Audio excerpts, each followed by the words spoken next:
سر پہ رکھنے کو مل جائے نال پاک حضور، پھر کہیں ہاں تاجدار ہم بھی ہیں۔ امام الانبیاء حضرت محمد مصطفیٰ صلی اللہ علیہ وسلم، آپ کا جوتے مبارک پہننا، آپ کا طریقہ کار، اس کے بارے میں آپ حدیث سماعت فرمائیں گے۔ آپ کے ہر روز کا یہ کام ہے جوتے پہننا اتارنا، اگر یہ سرکار علیہ الصلوۃ والسلام کے طریقے پر چلیں گے تو پھر آپ کو ڈھیروں ثواب ملے گا۔ ویسے آپ پہنتے تو ہیں، اتارتے بھی ہیں، لیکن اگر سرکار کی سنت سمجھ کر پہنیں گے، اتاریں گے، اس کے طریقے پر چلیں گے، اللہ تعالیٰ آپ کو بہت اجر عظیم عطا فرمائے گا۔ حضرت جابر رضی اللہ تعالیٰ عنہ حدیث کے راوی فرماتے ہیں کہ سرکار علیہ الصلوۃ والسلام کے سفر کے ساتھ ہم سرکار کے ساتھ تھے، تو سرکار علیہ الصلوۃ والسلام نے فرمایا کہ جوتے بکثرت پہنا کرو، اس لیے کہ اس سے تھکاوٹ کم ہوتی ہے۔ یہ ایسے ہے جیسے آپ سواری پر بیٹھے ہیں، جوتے پہن کر چلنا ایسے ہی ہے جیسے آپ سواری پر بیٹھے ہیں۔ حضرت ابو ہریرہ رضی اللہ تعالیٰ عنہ حدیث کے راوی ہیں، فرماتے ہیں کہ امام الانبیاء حضرت محمد مصطفیٰ صلی اللہ علیہ وسلم جب جوتا پہنتے تو پہلے دایاں پاؤں یعنی سجا پاؤں پہلے پہنتے، جب اتارتے تو پہلے بایاں پاؤں یعنی کھبا پاؤں اتارتے۔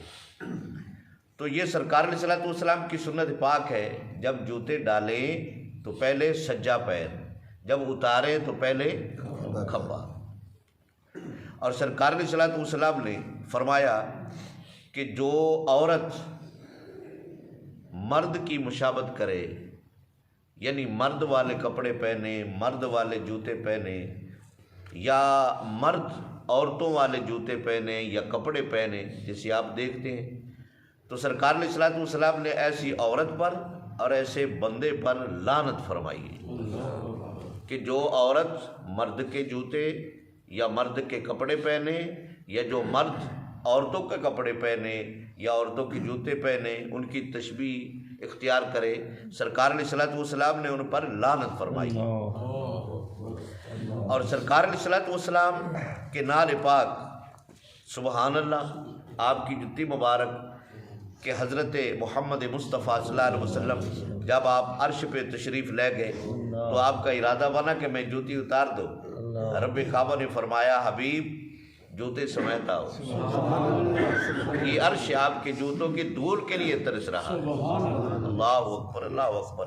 تو علماء کرام فرماتے ہیں کہ سرکار علیہ الصلوۃ والسلام کی نال پاک یعنی جتی مبارک کا جو نقشہ لوگ یہاں سینے پر لگا کر پھرتے ہیں، دل پر لگا ہوا ہوتا ہے، وہ تھوڑا نقشہ بنا ہوتا ہے، تو اگر یہ پاس ہوتا ہے تو اللہ تعالیٰ اس بندے کو کئی بلاؤں سے محفوظ فرما لیتا ہے، کئی بیماریوں سے محفوظ فرما لیتا ہے، کئی مصیبتوں سے محفوظ فرما لیتا ہے۔ تو اللہ تعالیٰ سرکار علیہ الصلوۃ والسلام کی اس جوتی مبارک کے نقشے کے ساتھ محبت عطا فرمائے اور سرکار کے طریقے پر چلنے کی توفیق و رفیق عطا فرمائے۔ اللہ تعالیٰ تمام مسلمانوں کی خیر فرمائے۔ الصلاۃ والسلام علیکم سیدی یا رسول اللہ وعلی آلہ وصحبہ یا حبیب اللہ۔